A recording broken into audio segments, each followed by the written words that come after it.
Bismillahirrahmanirrahim. Assalamualaikum warahmatullahi wabarakatuh.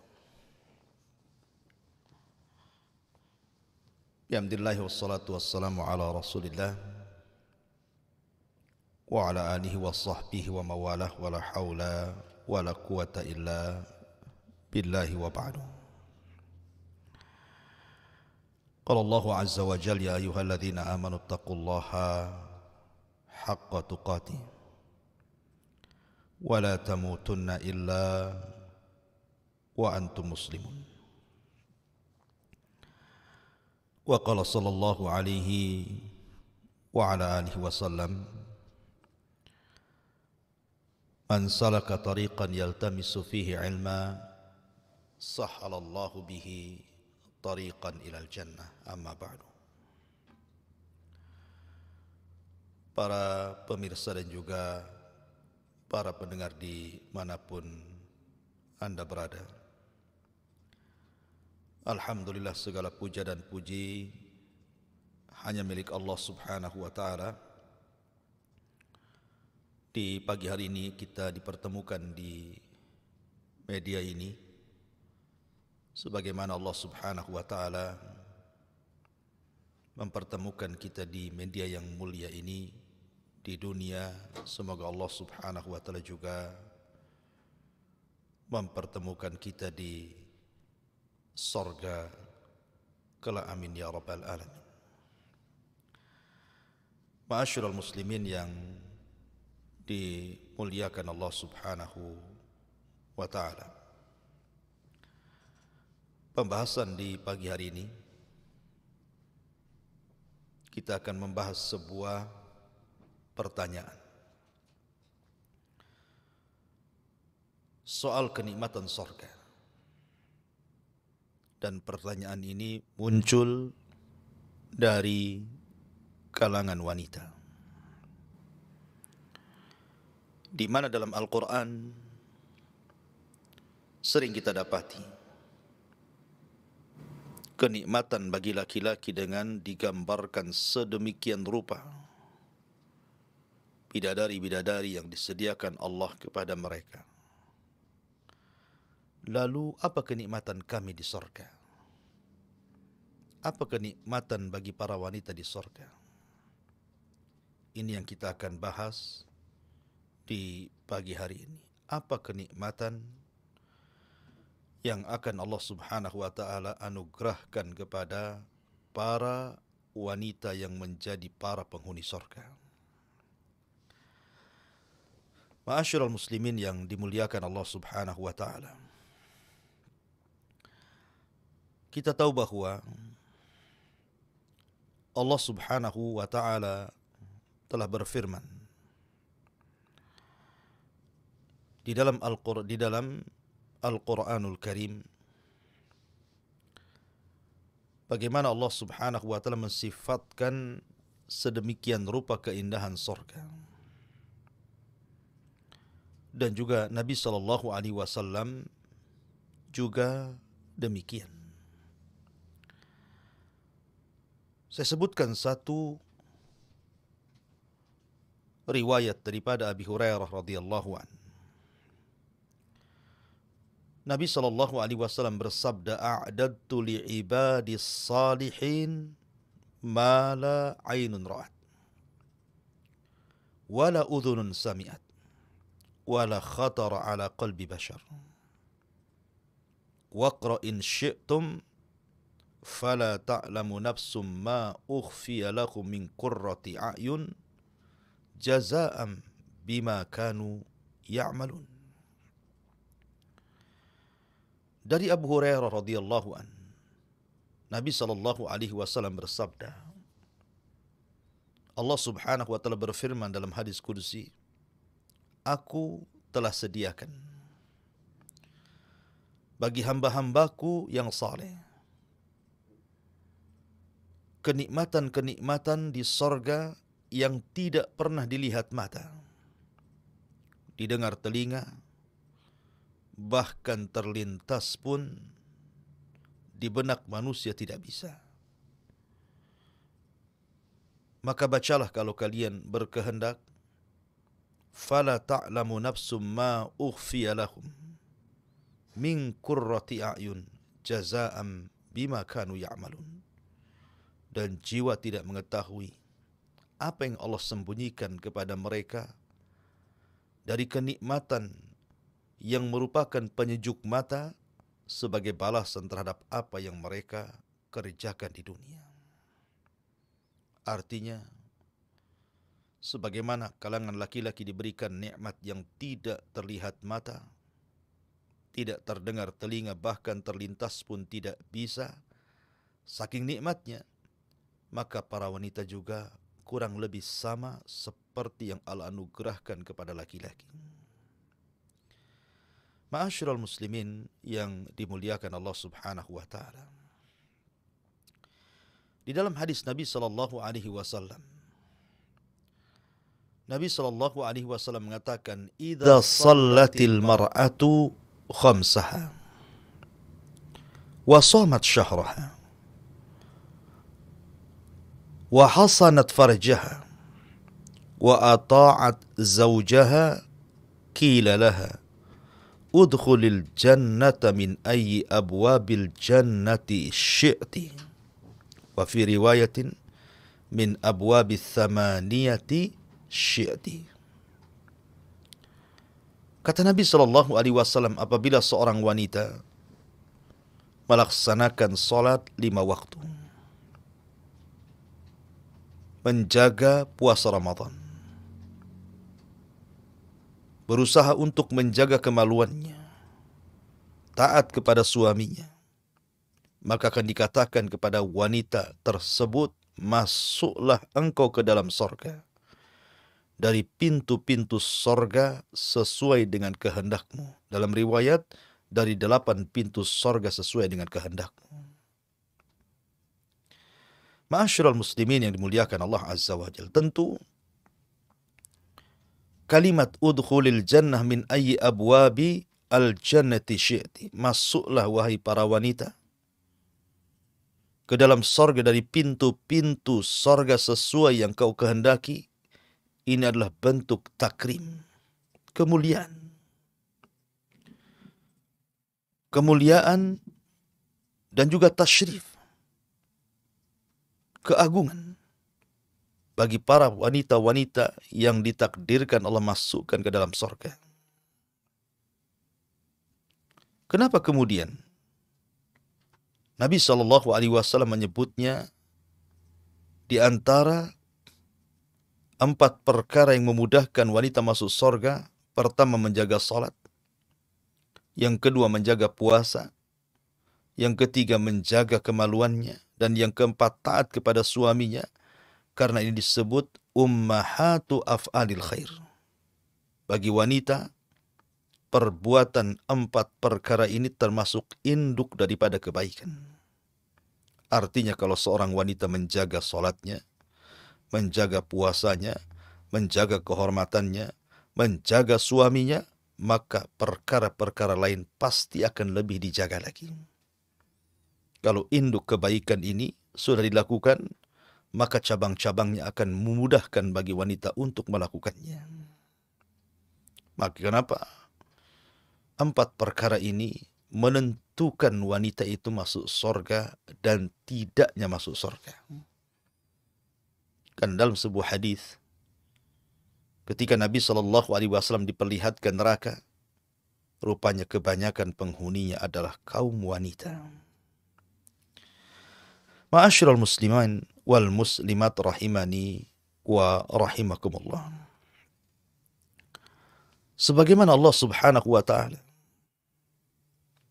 memberikan kenikmatan kepada laki-laki, maka begitu juga Allah Subhanahu wa taala memberikan kenikmatan yang sama kepada para wanita di surga. Allah Subhanahu wa taala berfirman, "Wa man ya'mal minas salihati min dzakarin aw untha wa huwa mu'minun fa ulaika yadkhulunal jannata wa la yudlamuna nakira."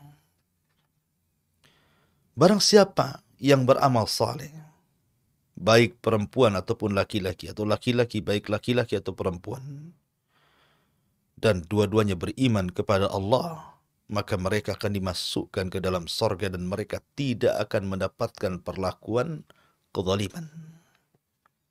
Dan dalam ayat yang lain Allah mengatakan, Man amila salihan min dzakarin aw untha wa huwa mu'minun falanuhyiyannahu hayatan thayyibah wa lanajziyannahum ajrahum bi ahsani ma kanu ya'malun. Barang siapa yang beramal saleh, baik dia laki-laki atau perempuan, dan kedua-duanya beriman kepada Allah, maka kami akan berikan kehidupan yang indah dan kami akan balas mereka dengan sebaik-baik balasan sebagaimana apa yang sudah mereka kerjakan di dunia. Dan dalam ayat yang lain juga Allah mengatakan, Man amila sayyi'atan fala yujza illa mithlah wa man amila salihan min dzakarin aw untha wa huwa mu'minun fa ulaika yadkhuluna al-jannah yurzaquna fiha bighairi hisab. Barang siapa yang beramal keburukan tidak akan dibalas kecuali dengan keburukan yang sama. Tetapi barang siapa yang beramal saleh dari kalangan laki-laki dan perempuan dan dia beriman, maka mereka akan masuk ke dalam sorga. Mereka akan diberikan rizki tanpa batas. Artinya, ada yang bersyirikat antara kenikmatan laki-laki dan kenikmatan perempuan. Apa yang diberikan kepada laki-laki juga diberikan kepada perempuan. Dan dua-duanya kenikmatan yang tidak bisa dilihat mata, didengar telinga, terlintas di pikiran manusia pun tidak. Saking nikmatnya sorga itu. Ma'asyiral muslimin yang dimuliakan Allah subhanahu wa ta'ala. Maka kaedahnya, sebagaimana disebutkan oleh para ulama, ketika Allah subhanahu wa ta'ala menjanjikan kepada laki-laki yang beriman, dan juga wanita-wanita yang beriman dengan sorga yang penuh dengan kenikmatan dan balasan pahala dari kemurahan Allah subhanahu wa ta'ala, maka apapun yang tertetapkan dari kenikmatan bagi seorang mukmin laki-laki, maka itu juga masuk kepada kenikmatan kepada seorang wanita yang beriman, kecuali apa yang dikhususkan secara dalil. Contohnya, yang dikhususkan dengan dalil adalah ketika laki-laki diberikan banyak bidadari di sorga, dan tidak sebaliknya bagi perempuan diberikan banyak para suami di sorga. Ya, karena ada kekhususan dalil. Lalu, apa alasannya? Kenapa pula kemudian Allah subhanahu wa ta'ala memberikan semangat khususnya laki-laki agar berusaha untuk masuk ke dalam sorga dengan beramal saleh, kemudian menjadikan sorga rindu kepada mereka dengan dibentangkan panjang lebar dalam Al-Quran soal keindahan bidadari, dan tidak sebaliknya. Di dalam Al-Quran Allah subhanahu wa ta'ala tidak pula menyebutkan satu wanita memiliki banyak laki-laki. Maka jawabannya, pertama, la yas'al amma yaf'al wahum yus'alun. Jangan tanya apapun yang Allah lakukan, tapi kitalah makhluknya yang akan ditanya oleh Allah subhanahu wa ta'ala. Tidak perlu tanya kenapa. Tetapi walaupun demikian kita akan mencoba mencari hikmah.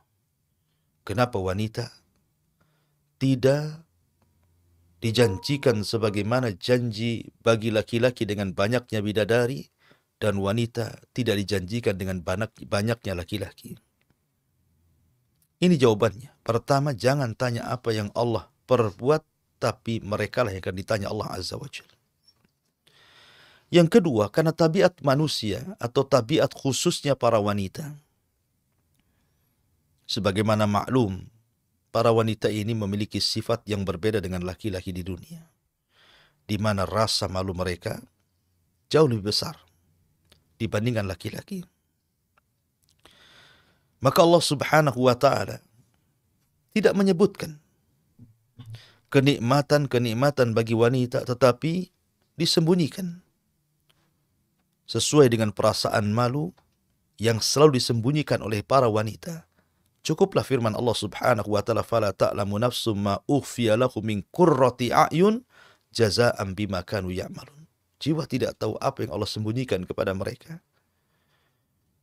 dari kenikmatan yang bisa menyejukkan mata terhadap apa yang mereka telah kerjakan, terhadap apa yang mereka telah mengerjakan amal soleh di dunia.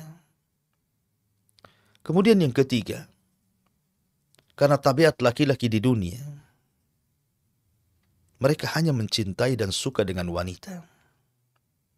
Tabiat laki-laki, kesukaan kepada perempuan itu jauh dibandingkan seorang wanita suka dengan laki-laki. Di mana kesukaan laki-laki kepada perempuan itu jauh lebih besar dibandingkan kesukaan-kesukaan yang lainnya. Tapi perempuan, tidak semua. Makanya banyak perempuan itu apabila sudah merasa cukup, sudah berusia, mereka tidak mau bersuami. Mereka tidak mau menikah. Karena kenikmatan wanita itu berserikat antara laki-laki, artinya dia suka laki-laki. Di satu waktu juga dia suka dengan perhiasan. Di satu waktu juga suka dengan kendaraan. Di satu waktu juga suka dengan perabotan dan begitu seterusnya. Sehingga Allah hanya menyebutkan bagi laki-laki kenikmatan dan tidak menyebutkan bagi perempuan di dalam Al-Quranul Karim. Kemudian juga sebagian ulama mengatakan seorang suami pikirannya fokus kepada seorang perempuan. Suami akan mencari istrinya. Dan kecemburuan suami kepada perempuan itu, kalau dia orang berakal, maka akan kuat. Sehingga karena kecemburuan itu lahir karena kesukaan seorang laki-laki hanya kepada perempuan dibandingkan nikmat yang lainnya. Makanya kenapa Allah lebih banyak menceritakan bidadari bagi laki-laki dan tidak sebaliknya. Ma'asyiral muslimin wal muslimat rahimani wa rahimakumullah. Akan tetapi walaupun demikian, banyak nikmat yang Allah Subhanahu wa ta'ala akan anugerahkan kepada para wanita di surga. Nikmat apa saja yang akan Allah Subhanahu wa ta'ala anugerahkan kepada para wanita di surga? Pertama, para wanita di surga, mereka akan jauh lebih indah, jauh lebih cantik, jauh lebih mulia, jauh lebih indah dibandingkan para bidadari itu sendiri yang ada di surga. Padahal Nabi SAW mengatakan, walau anna imra'atan min nisa'i ahlil jannah ittala'at ilal ardi la adha'at ma bainahuma wa la mala'at ma bainahuma rihan wa la nasifuha yakni al-khimar khairun minat dunya wa ma fiha. Kalau seandainya seorang wanita bidadari sorga muncul ke dunia, maka dia akan menyinari antara bumi dan langit dan akan memenuhi bau yang sangat harum semerbak antara bumi dan langit, dan sungguh kerudung wanita-wanita sorga jauh lebih baik dibandingkan dunia dan isinya. Rawahul Bukhari. Artinya bahwa wanita-wanita sorga yang dulunya hidup di dunia karena keletihannya, kelelahannya dia beramal saleh, akhirnya sebagai balasannya Allah masukkan ke dalam sorga, maka mereka akan diberikan kecantikan, keindahan, kemuliaan jauh dibandingkan wanita-wanita bidadari yang Allah ciptakan di dalam sorga untuk melayani kenikmatan laki-laki. Perhatikan beberapa riwayat. Nabi SAW sampai mengatakan, kabiduha mir'atuhu wa kabiduhu mir'atuha. Hati sang bidadari merupakan cermin bagi sang laki-laki, dan hati sang laki-laki juga menjadi cermin bagi sang bidadari tersebut. Bahkan riwayat yang dikeluarkan Imam Bukhari dan Muslim, yura mukhu saqiha min warai lahmiha minal husni. Bidadari itu terlihat sumsum tulang betisnya di belakang dagingnya karena indahnya. Artinya wanita-wanita yang masuk ke dalam surga, maka mereka dibentuk oleh Allah Subhanahu wa ta'ala sedemikian rupa dan memiliki kebaikan akhlak dan keindahan tubuh. Allah Subhanahu wa ta'ala mengatakan di dalam Al-Quranul Karim, minhunna khairatin hisan. Sesungguhnya mereka para wanita itu akan diberikan khair, kebaikan akhlak, dan juga hisan, keindahan, kecantikan yang tidak didapati di dunia. Bahkan saking indahnya para bidadari sorga itu, sampai Allah Subhanahu wa ta'ala mengatakan ka'annakunnal yaqutu wal marjan. Seakan-akan para bidadari itu permata-permata yakut dan juga mutiara. Sampai Qatadah mengatakan rahimahullahu ta'ala, fi safai yaquti wa bayani lu'lu. Para bidadari itu seperti permata dalam hal bening tubuhnya dan seperti mutiara dalam hal putih warnanya. Bahkan dalam ayat yang Allah mengatakan ka'annahunna baydun maknun, seakan-akan mereka adalah telur yang tersimpan dengan sangat baik. Artinya mutiara-mutiara putih yang tersimpan. Itulah sampai kinayah Al-Quranul Karim menggambarkan bidadari sorga itu luar biasa. Mereka suci, suci lahir, suci batin. Mereka tidak haid, dan itu nikmat bagi perempuan. Mereka tidak nifas, dan ini nikmat bagi perempuan. Mereka tidak meludah, mereka tidak mengeluarkan ingus, mereka tidak mengeluarkan bau-bau busuk, dan ucapannya indah, akhlaknya baik, hatinya tidak ada kedengkian, tidak ada dendam, tidak ada hasad, tidak ada permusuhan sesama mereka. Wa naza'na ma fi sudurihim min ghilin ikhwana. Kami cabut rasa dengki dan seluruh penyakit hati bagi penduduk surga. Ma'asyiral muslimin wal muslimat rahimani wa rahimakumullah. Jadi ketika Allah Subhanahu wa ta'ala dan hadis-hadis Rasul menggambarkan bagaimana keindahan, kesucian wanita-wanita bidadari surga, baik dari bersihnya badan mereka, indahnya dan cantiknya paras mereka, kemudian juga anggunnya akhlak mereka, itu tercampur menjadi satu. Dan itu tidak Anda dapati di dunia. Secantik apapun wanita di dunia, pasti ada kekurangannya. Pasti ada cacatnya. Pasti akan mengalami haid. Pasti akan mengalami nifas. Pasti akan mengalami bau. Dan begitu seterusnya. Tapi ini tidak terjadi pada bidadari sorga. Kembali bahwa apabila bidadari saja sedemikian rupa keindahannya, bagaimana wanita-wanita dunia yang masuk ke dalam sorga yang jauh lebih indah dibandingkan bidadari tersebut. Kemudian di antara kenikmatan wanita di sorga, mereka tidak pernah menjanda. Mereka akan terus perawan. Abdullah bin Abbas radhiyallahu anhu menceritakan ada seorang nenek-nenek datang kepada Rasulullah. Kemudian mengatakan, ya Rasulullah, adakah nenek-nenek sepertiku di sorga? Kata Rasul, tidak ada. Tidak ada di sorga itu yang namanya nenek-nenek. Maka sang nenek ini pun pulang dan menangis sedih, dikiranya dia tidak akan masuk sorga. Kalau di sorga tidak ada nenek-nenek. Maka Rasul mengatakan, katakan kepada nenek itu, maksudnya di sorga itu tidak ada orang tua.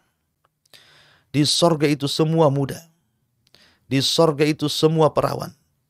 Tidak ada nenek yang masuk ke dalam sorga. Karena Rasul mengatakan, ma fil jannati a'zab. Artinya, di sorga tidak ada yang azab, tidak ada yang sendirian. Pasti ada pasangan. Termasuk juga, sang nenek juga akan mendapatkan pasangan. Karena di sorga itu juga tidak ada nenek-nenek. Semua usia penduduk sorga itu mau laki-laki perempuan antara 33 sampai 34 tahun. Artinya, kenapa tidak dirubah bentuk mereka? Kenapa mereka tidak menjadi tua, kemudian keriput sebagaimana penduduk sorga? Supaya tidak ada ghirah, kecemburuan. Tidak memancing kecemburuan satu dengan yang lainnya. Ma'asyiral muslimin yang dimuliakan Allah subhanahu wa ta'ala. Kemudian juga, di antara nikmat yang Allah subhanahu wa ta'ala berikan kepada para wanita, selain daripada diberikan kesucian lahir batin, kemudian juga mereka senantiasa perawan, mereka tidak pernah kemudian menjadi janda, mereka pun akan diberikan apapun yang mereka minta dari kesenangan-kesenangan yang tidak pernah terbayang di dunia. Apakah penduduk sorga itu juga wanita-wanitanya bisa melahirkan?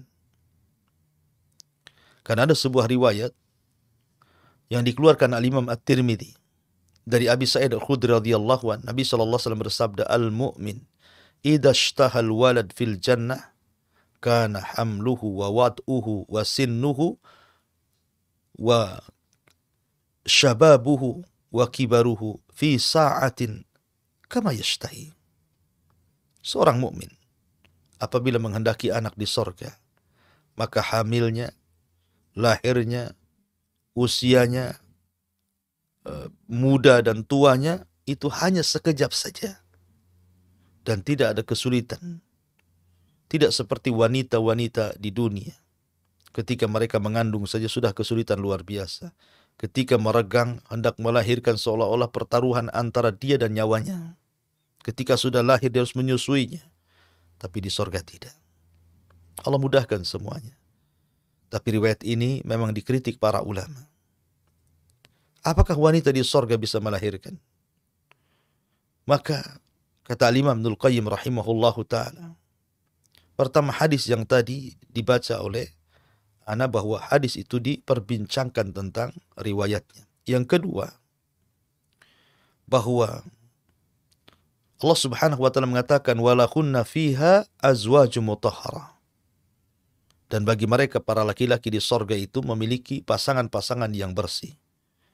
Kalau seseorang kemudian melahirkan, tentu bisa saja terkena haid, terkena nifas, terkena kotoran. Sementara di sorga itu tidak ada orang haid, tidak ada orang nifas, dan tidak ada kotoran. Semua bersih. Kemudian yang ketiga, Allah jadikan kehamilan dan juga kelahiran itu digandengkan dengan sperma dan juga dengan haid. Apabila orang hamil berhentilah darah haid dan haid itu menjadi nutrisi bagi si janin. Dan itu tercipta dari sperma. Sementara di sorga itu tidak ada yang mengeluarkan sperma. Sebab kalau seandainya seorang di sorga itu mengeluarkan sperma, berarti nikmat terbatasi. Karena ketika sudah keluar berarti sudah terbatasi kenikmatannya. Makanya biar nikmat itu daim terus menerus, merasakan nikmat luar biasa. Makanya hubungan mereka antar suami istri di sorga tidak sebagaimana hubungan di dunia. Apabila seorang suami atau istri sudah mengeluarkan sperma, maka hilanglah nafsunya. Di sorga tidak demikian. Sehingga kalau seandainya, kata Imam Ibnul Qayyim, Allah menjadikan ada kehamilan, ada kelahiran, berarti ada haid, ada sperma, dan begitu seterusnya. Kemudian yang nomor 4, bahwa Nabi SAW bersabda, la yazalu fil jannati fadlun hatta yunshi'ullahu laha khalqan fayuskinahum fadlal jannah. Akan senantiasa di sorga itu keistimewaan yang Allah subhanahu wa ta'ala dibangun, diberikan kepada manusia. Kemudian walaupun seandainya seorang tidak punya anak, maksudnya begitu, tetap ada kenikmatan yang bisa tergantikan. Karena di sorga itu ada anak-anak kecil. Dari anak-anak yang ketika di dunia meninggal sebelum balik, maka mereka akan wildanu mukhalladun, yatufuna bi aqwabin wa abarika wa ka'sim min ma'in. Ada anak-anak kecil yang meninggal belum balik, baik anak orang kafir atau anak orang yang beriman, maka mereka akan menjadi anak-anak di sorga dan lucu-lucu, dan itu sebagai pengganti dari anak-anak dunia. Kemudian juga bahwa bisa juga dikatakan bahwa Allah Subhanahu wa ta'ala berfirman, walladzina amanu wattaba'athum dzurriyyatuhum biimanin alhaqna bihim dzurriyyatuhum. Dan orang-orang yang beriman kemudian diikuti keturunan mereka dengan iman, maka kami akan gabungkan keturunan mereka di akhirat. Kalau seandainya ada keturunan di akhirat, tentu mereka jauh lebih baik, lebih mulia dibandingkan keturunan kita di dunia. Kenapa? Karena mereka tidak pernah bermaksiat sama sekali. Ini mustahil. Ya. Kemudian juga alasan yang terakhir bahwa sorga itu bukan tempat berkembang biak manusia. Tidak sebagaimana di dunia. Maka dari alasan-alasan ini, wanita di sorga tidak akan melahirkan. Tetapi kalaupun seandainya mereka punya atau menghendaki anak, maka Allah akan anugerahkan kepada mereka. Karena apapun yang kita kehendaki ada di sorga. Ma'asyiral muslimin wal muslimat rahimani wa rahmakumullah. Untuk pembahasan terakhir, saya ingin membahas tentang 6 perkara secara singkat. Tentang wanita-wanita yang mereka masuk ke dalam sorga, itu ada 6 perkara atau 6 keadaan. Pertama, seorang wanita meninggal dan belum menikah. Apakah dia akan menikah di sorga? Yang kedua, seorang wanita meninggal setelah diceraikan oleh suaminya dan dia belum menikah dengan laki-laki lain. Apakah juga akan menikah di sorga? Memiliki pasangan di sorga. Kemudian yang ketiga, seorang wanita yang meninggal, kemudian dia menikah. Sebelum meninggal dia menikah. Tapi Allah takdirkan suaminya tidak masuk ke dalam sorga. Mungkin karena kekufurannya, karena maksiatnya, sehingga terpisah suami istri ini. Yang satu istrinya ke sorga, yang satu pula suaminya ke neraka. Bagaimana sang istri ini? Apakah dia akan menikah lagi di sorga, ataukah menunggu suaminya dikeluarkan dari neraka? Kalau memang Allah takdirkan tidak dikekalkan di dalamnya. Kemudian yang keempat, seorang wanita yang meninggal setelah suaminya. Jadi, antamuta ba'da zawajiha. Wanita mati duluan sebelum laki-laki. Kemudian laki-laki ini menikah lagi.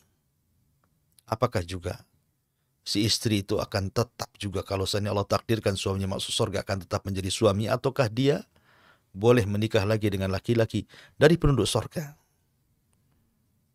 Kemudian yang kelima, suaminya meninggal.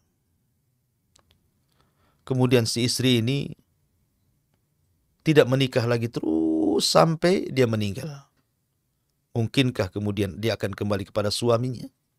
Dan yang terakhir, seorang suami meninggal, maka si istri ini kemudian menikah lagi dengan laki-laki yang lain yang bukan suaminya. Karena suami sudah meninggal, dia menikah lagi dengan suami yang kedua.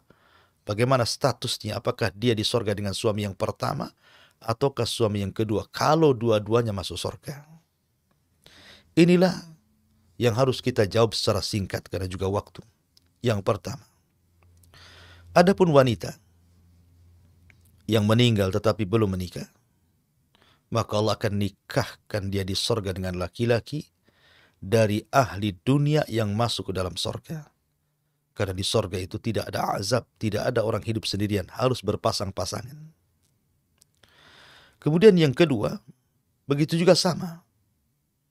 Seorang wanita yang meninggal setelah diceraikan, kemudian dia tidak menikah lagi sampai dia meninggal, tetap dia pun akan dinikahkan oleh Allah dengan laki-laki penduduk dunia yang masuk ke dalam surga sesuai dengan seleranya dan kenikmatannya.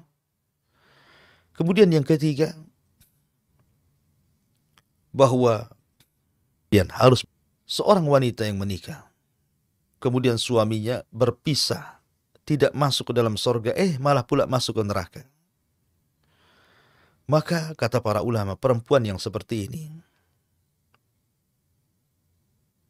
kalau seandainya laki-lakinya itu termasuk penduduk surga, artinya masuk neraka itu hanya karena hukuman dan azab karena kemaksiatan di dunia, maka dia akan tetap kembali kepada suaminya kalau dia belum bercerai. Tapi kalau seandainya si suaminya kufur dan dikekalkan di neraka, maka tentunya dia akan dinikahkan dengan laki-laki penduduk dunia yang masuk ke dalam surga. Kemudian yang nomor 4, bagaimana kalau seandainya wanita itu meninggal setelah suaminya? Maka dijelaskan, ammal mar'atu lati matat ba'da zawajiha, fahiya fil jannah li zawjiha alladhi matat anhu. Maka wanita tersebut akan tetap bersama suaminya. Walaupun dia meninggal duluan, kalaupun suaminya kemudian masuk ke dalam surga, tetap akan kembali kepada suaminya. Kemudian yang nomor 5, kalau seandainya suaminya meninggal duluan, kemudian wanita ini tidak menikah terus sampai meninggal, maka ini pun sama akan, kalau dua-duanya masuk ke dalam surga, maka Allah akan gabungkan kembali menjadi suami istri di surga. Yang terakhir, kalaupun seandainya seorang wanita ditinggal meninggal suaminya kemudian menikah lagi, maka sebagian para ulama mengatakan dia disuruh memilih antara suami yang pertama dan suami yang kedua. Ada juga yang berpendapat maka dia akan bersama suami yang terakhir yang dinikahinya. Wallahu a'lam, intinya bahwa wanita masuk surga akan sama mendapatkan kenikmatan yang Allah anugerahkan juga kepada laki-laki, pun sama Allah anugerahkan kepada para wanita.